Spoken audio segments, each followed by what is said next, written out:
I must reiterate, this video is not for you. Don't watch it.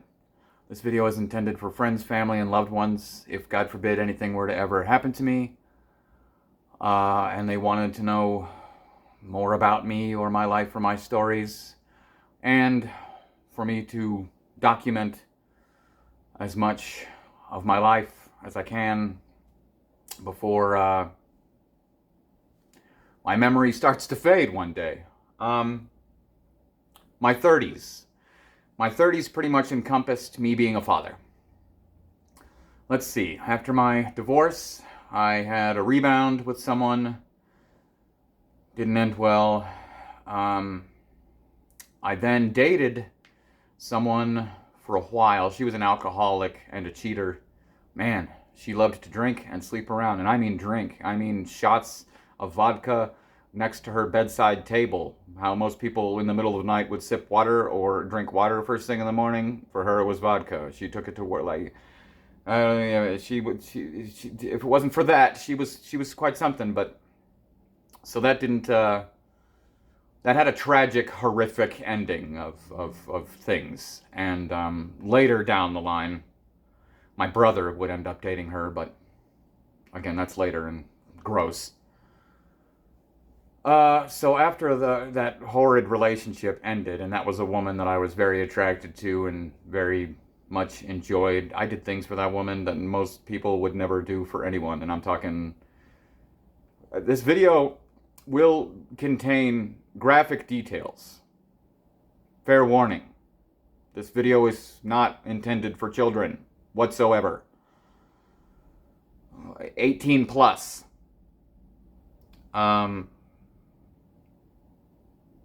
She had warts on her anus, and I would put cream on it for her. I mean, that's the kind of stuff I did for that woman. Anyway, after our horrendous breakup, I was so heartbroken. This was a woman I pursued. And I was working at Village Inn at the time, and I remember saying out loud to my coworkers, I will never again pursue a woman. The only way I'll have another relationship is if it's a woman pursuing me. Boy, do I regret that. Because next thing we knew, we had a new employee. And I thought nothing of her. In fact, I never saw her face. The first time I interacted with her, I heard her voice and immediately went, ugh, she sounds terrible and annoying and ugh. And then one day, my best friend, who is currently my son's godmother, said to me, you should hang out with Nikki. You would love her. And that curiosity, that friend who knew me so well saying something like that, sparked something in my brain, and I thought, really? I would love her? Well, that must be true. So we hung out, and the first time we hung out was as a group. A couple of friends, this new employee, Nikki, and my brother and I went to see Tron. It wasn't Tron Legacy. It wasn't my first viewing or my brother's first viewing, but it was my friend and, well, not even hers. It was Nikki's first viewing, anyway. And we went and all saw it as a group. It was my way of, like, getting to know her. It was the first time hanging out with her, was seeing Tron Legacy on the IMAX. Great movie. You can understand that it's very close to my heart.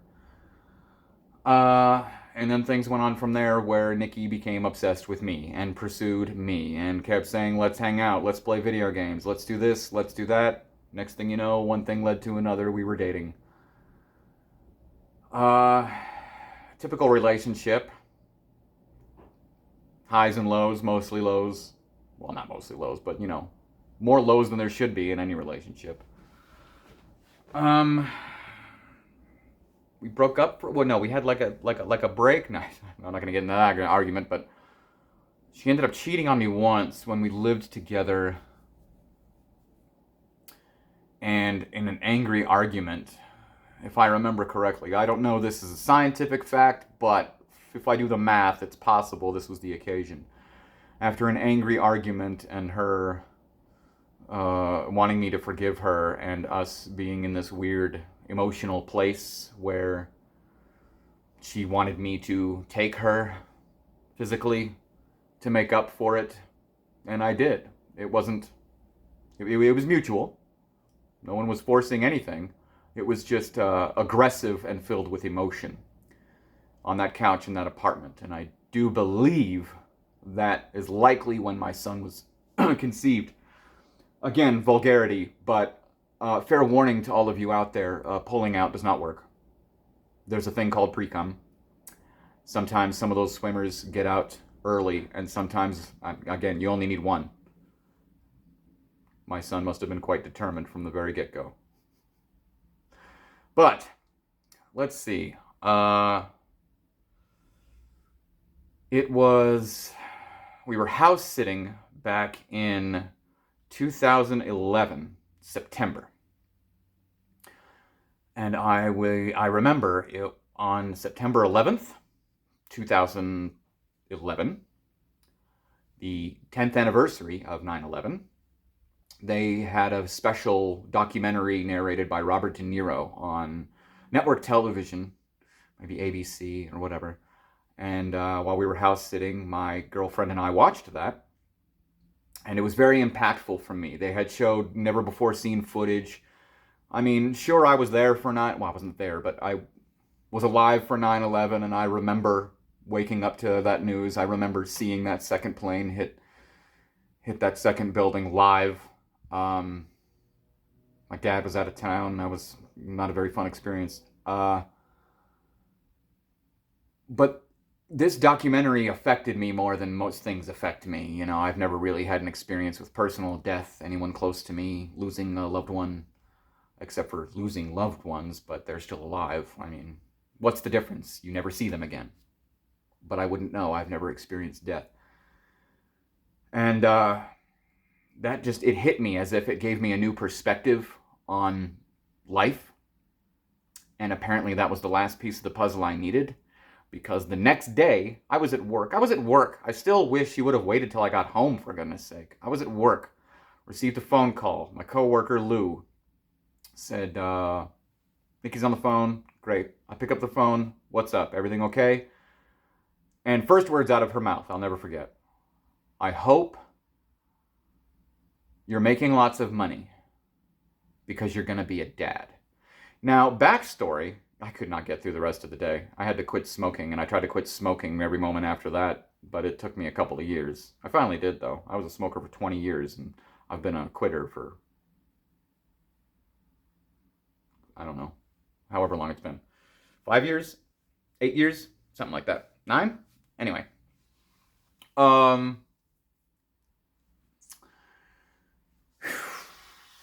I always growing up knew that I wanted to be a father and I wanted to have a family and raise a child. When they would ask me in elementary school, 4th grade, what do you want to be when you grow up? Where do you want to work? I would say, I don't care if I'm working at McDonald's, as long as I came home to a family. So marrying my soulmate and having, you know, being married, I thought my dreams were going to come true and we were going to have a family and live happily ever after. After my divorce, we didn't talk for a long time until one day I found out that she was pregnant with the guy she left me for and was going to have a baby. And that broke me. That broke me because I felt like my whole life was stolen. This woman who I wanted to be with forever, not only did I lose her, but she's now having the child that she should have had with me. Anyway, finding out I was going to be a dad was great because I had given up on that dream. After my marriage, I started to come to terms with I will never be a parent. And it was a struggle for me to deal with and come to terms with, like I said. So then to find out the surprise, a lot of kids are surprises, by the way. It doesn't mean they're any less wanted. Although there's a lot of parents out there. That's the difference between good parents and bad parents. Bad parents don't want to be parents. It's an inconvenience to them. Good parents want to be parents and they want their kids around and they want everything. And anyway, so we went through the rigmarole. She was absolutely fantastic while she was pregnant. My son, we were coming up with names and mulling things over. If it's a boy, let's name him this. If it's a girl, let's name her that. I believe we settled on, I picked the girl name. It was coincidentally, we just both happened to agree with these things we came up with. I picked, I believe it was going to be Tesla or Tessa, but we were leaning towards Tesla because Tessa was so common. Thank God I don't have a kid named Tesla. Boy, would we have regretted that.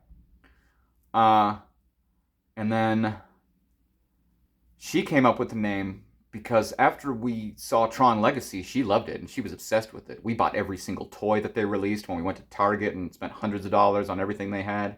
I still have them. So we thought about it and she said, "What about Flynn?" And immediately, fireworks, light bulbs, yes, perfect. If it's a boy, we should name him Flynn. Now I had this Clue action figure. I actually still have it. This is Clue from Tron Legacy. And this particular action figure, you press a button and he says something.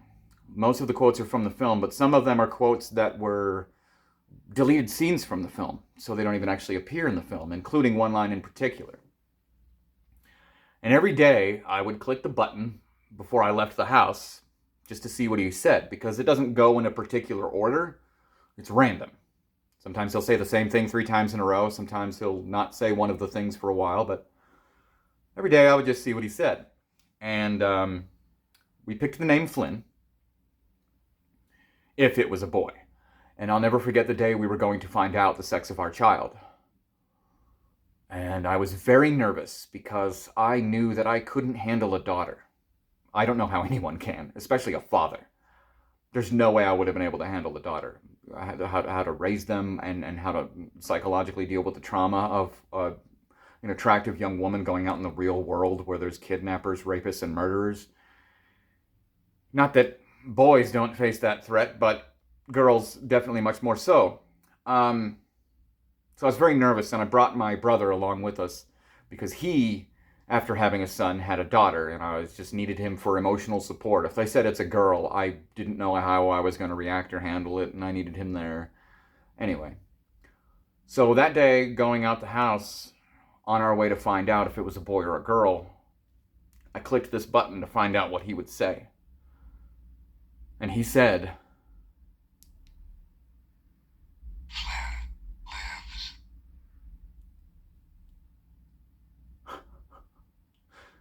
See?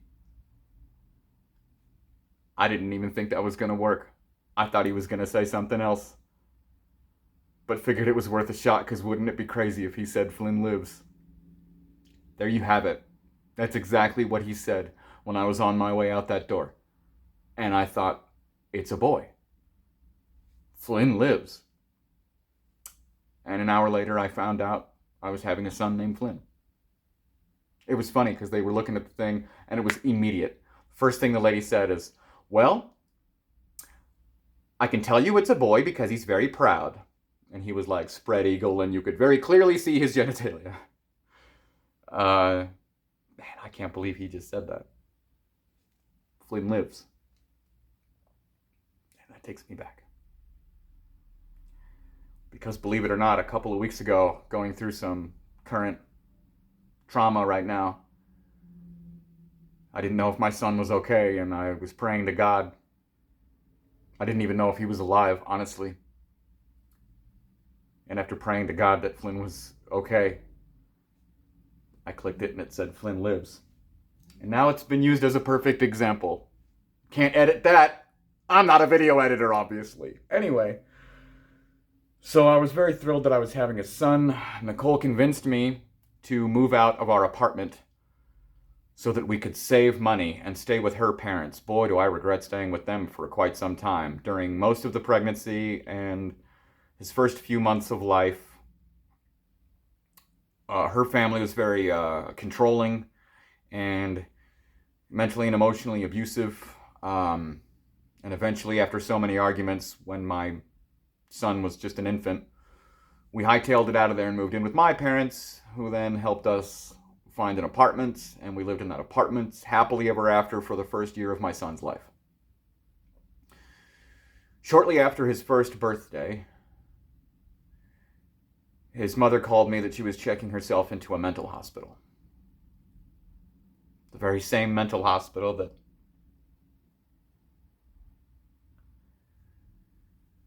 I was floored. I couldn't understand. She said she was dealing with depression and suicidal thoughts, and that I needed to take care of Flynn. I immediately quit my job that I had worked for 7 years. I got that job when I was married.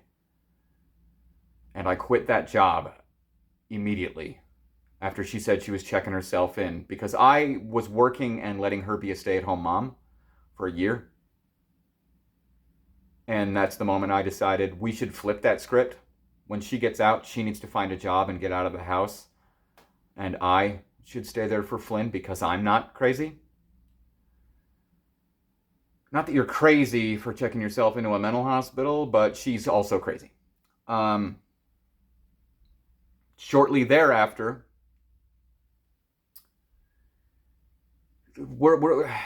I'm 99% sure that this was postpartum. This was the beginning of postpartum. This was the onslaught of postpartum, and that postpartum has continued to this day. But shortly thereafter, her and I had a falling out, and she convinced herself that I was some kind of danger or didn't deserve to be in my son's life. I'm half convinced to this day that her plan all along was to just find some guy to give her a kid. Because she was on birth control, by the way. She was on birth control, one of those things that you have in your arm, I guess. And she decided that one day we would probably want kids. And the longer she had this birth control, the lower the chances that she could get pregnant. So she convinced her parents to have it surgically removed, and she was no longer on birth control. Boom. Almost immediately thereafter, she's pregnant. I'm convinced she did all of these things on purpose because she wanted a kid, but she thought all she needed was some sap to impregnate her, and then they wouldn't want to be the part of the kid's life anymore, and they wouldn't fight when the kid was taken away.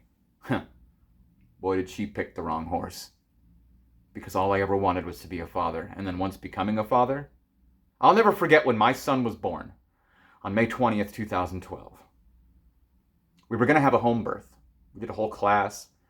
There was a complication during the early process of the labor where the midwife recommended, well, she didn't recommend, she said it was up to us, but certain issues could arise that might necessitate a hospital. So at the last minute, after planning on a home birth, we ended up going to the hospital. But luckily, at the hospital, it was treated like a home birth.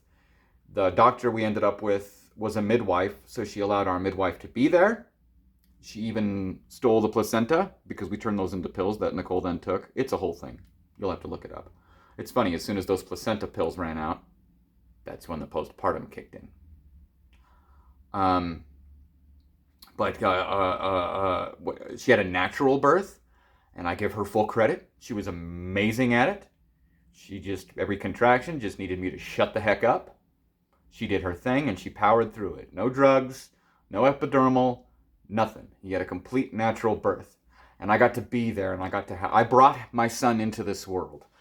I'm standing there holding up one of her legs while the doctors are doing their thing, and they're doing the thing, and then all of a sudden the doctor says, "You can grab him now," as they got the head out, because the umbilical cord was wrapped around the neck, which is very common. And what did they do? They unwrapped it from his neck. They're still breathing from the umbilical cord. So too many doctors convince people to have a C-section when it's not really necessary. Luckily, we didn't have that experience. Fully natural birth, umbilical cord taken care of. And I remember the doctor then said, "You can grab him now." And he wasn't out fully. And I immediately threw Nicole's leg, grabbed my son, and pulled him out of her. I brought my son into this world. Me. And in that moment, I will never forget. My caring, my love, my compassion for anything and anyone on the entire planet disappeared. And all of it, all of my existence, my being, my love, my nurture, my sole purpose of existence filtered straight into this baby. That moment he was born, I couldn't care less about even his mother. All I cared about was that kid. And that remains the case to this day. Yes, I love my parents and my best friend, and I have friends and family and loved ones that, yes, I care about. But in general, my son is the only thing I give a damn about. Anyway, I was kind of bummed that my parents weren't there for it. They showed up like a day or two later. My brothers were there. Not my parents. They visited, but I just wish they would have been there for his birth. So after the falling out, after he had turned a year, my son's mother convinced her family, including an uncle that was in town that I'd never even met. They knocked on my door, and I was holding my infant son, well, 1-year-old son. And he asked, can I hold him? And he took my son out of my arms and left. They took him. They took my son from me, my 1-year-old son.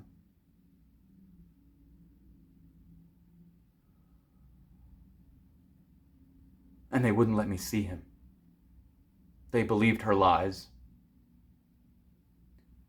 They regret that now, but for quite some time, at least months, they lived far away. I didn't have a car. They would only let me see my son for 2 hours a week, supervised, as if they were some kind of law. This was not legal. This is just all they would allow me. Every week, I rode a bus for an hour to get to my parents' house, to borrow their car, to drive for an hour, to see my son for 2 hours, supervised, harassed, accused of stealing things, you name it. All of these wonderful toys that I had from my childhood that I left for him, gone. Treated like a criminal. I'm the best dad in the world, and there's so many dads out there who don't give a crap about their kids, and still I am to this day treated like a criminal for just wanting my son. Anyway, finally, after that turmoil for so long, because then after 2 hours with my son and dealing with these crazy people, I then drove for an hour and rode the bus for an hour to get back home. But finally, we got ourselves a lawyer. No, actually, that's not even true. Eventually, after getting a job at Chili's, then she stole my apartment, kicked me out, said I had to get a job before she'll ever let me see him. So I did. Got a job at Chili's. Barely she would let me see him, but then I was staying with my brothers, and then my brother at the time, who was dating my ex that I referred to earlier, she then broke up with him. He was upset about it, asked me to get him booze because they wouldn't take his expired ID. I said no because I was pissed that the guy was with my freaking ex, for goodness sake. Gross. He sucker punched me in the face, threw me out of his house in the middle of the night. Then I was stuck at my parents' house for Lord knows how long after that. But I remember being at Chili's and being served paperwork. Out of the blue. Could not understand it. Devastated me. She was trying to take full custody. So we got a lawyer, and I fought. And she had no right for anything other than joint custody. And I didn't fight that. But she did. She tried to give up every reason in the world why she should have full custody and I should get none. Her lawyers sucked, luckily, and they knew my lawyer. And they kept telling my lawyer, we're trying to talk her out of all this insane stuff she's saying, but it ain't working. And I had a good lawyer. And when it came down to it, we agreed to split down the middle, period. 50-50 custody, 50-50 decision making. But since she didn't have a job and I did, I was forced to pay child support.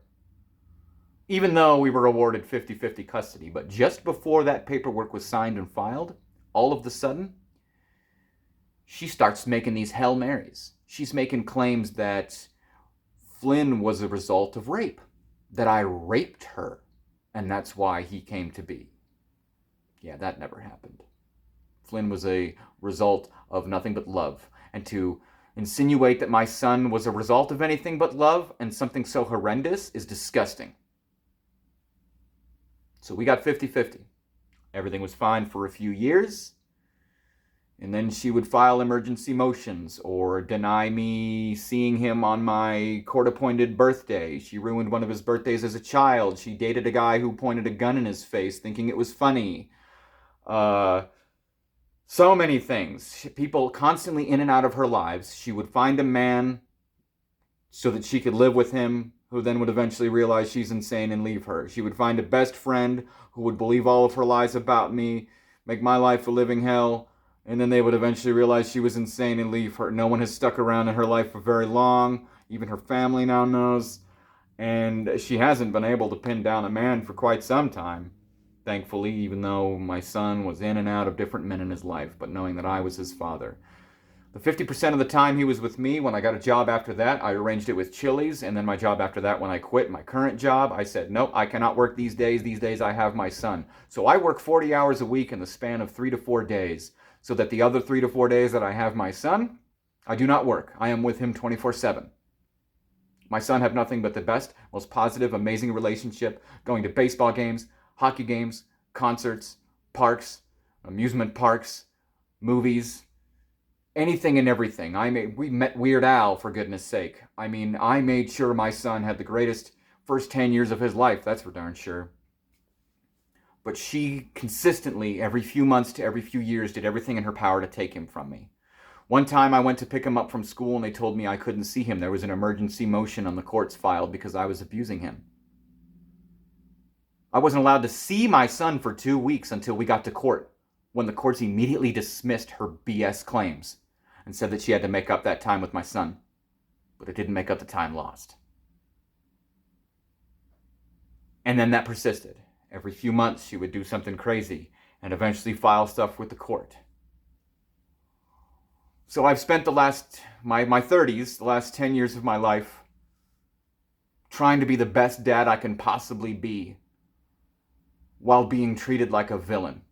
And every single person who's ever come in contact with me telling me that I'm the best dad in the world.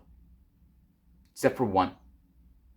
Except for the one person who wouldn't acknowledge that. The one person who should be so thankful that their son has the best dad.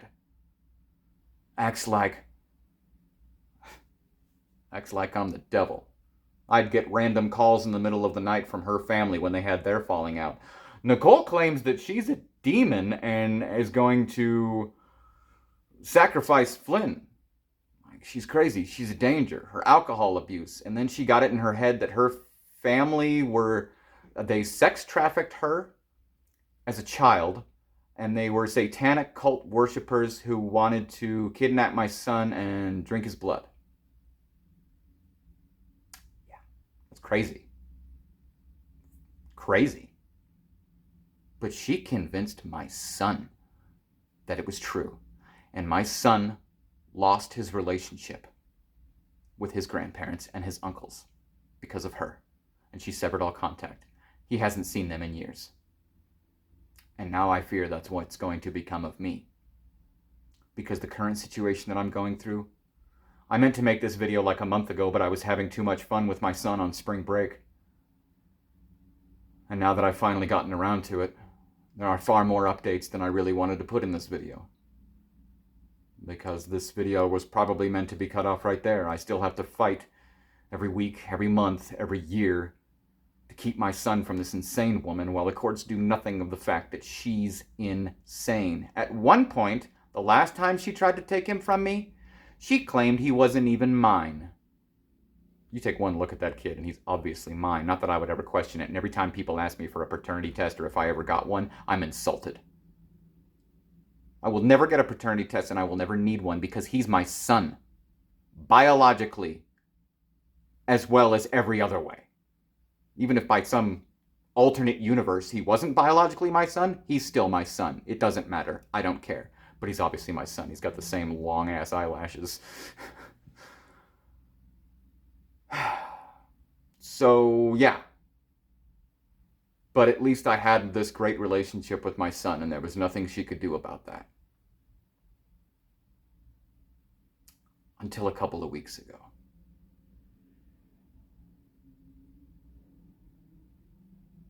when she tried again to file an emergency motion that I was being abusive. Something about not letting him bathe. Like she'll take something he says, blow it out of proportion, brainwash him. She took my son out of school on my day 2 weeks ago. 2.5 weeks ago. Texted me. She was taking him, keeping him, and there was nothing I could do to get him back unless a judge tells her otherwise. She has since then been served with numerous contempts of court, numerous court orders to resume parenting time, but every emergency motion I file with the courts to take him away from her, they deny. Every time I call the police to say she's illegally kidnapped him, and she then blocked me after sending me that text. I haven't seen or spoken to my son in 2.5 weeks. When he was 1, I had a minor court violation catch up with me and put in jail for 10 days.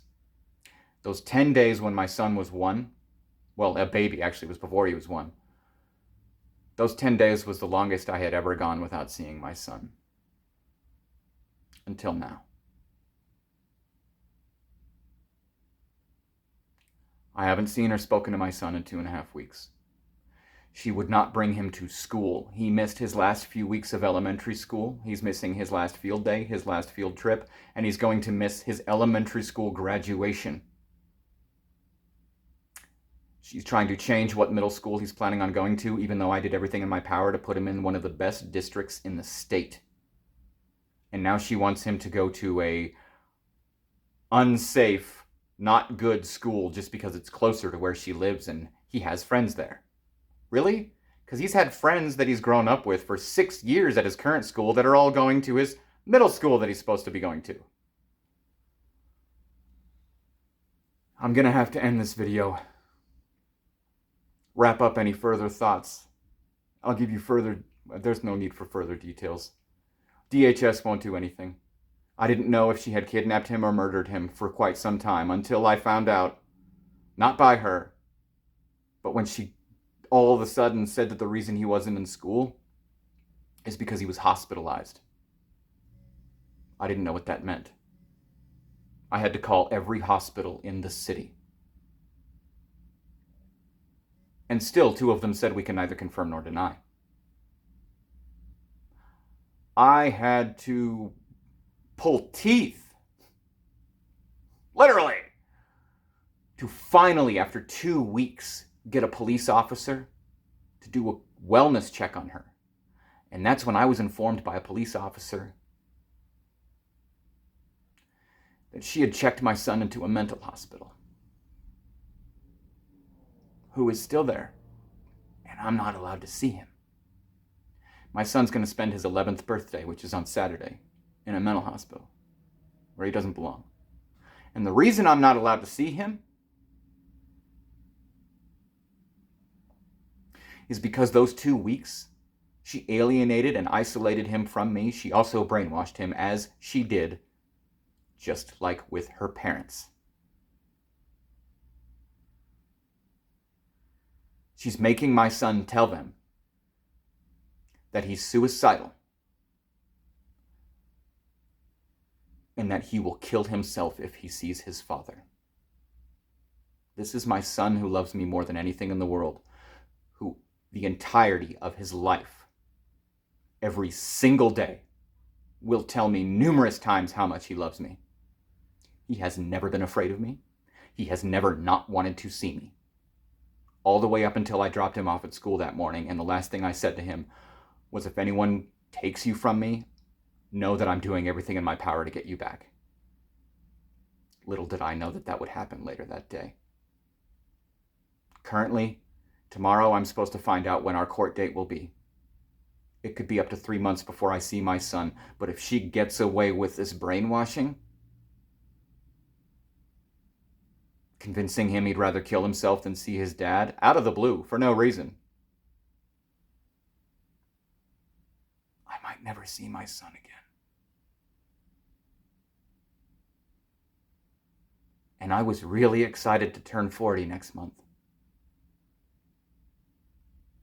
But now I'm going to be devastated if not only do I not get to see my son on his birthday, the first time, including the other 2 birthdays that were ruined, I at least got to see him for a second. This would be the first time I haven't gotten to see my son on his birthday. And if this is still persisting for another month and I don't get to see him on mine, I'm not going to give a crap about turning 40.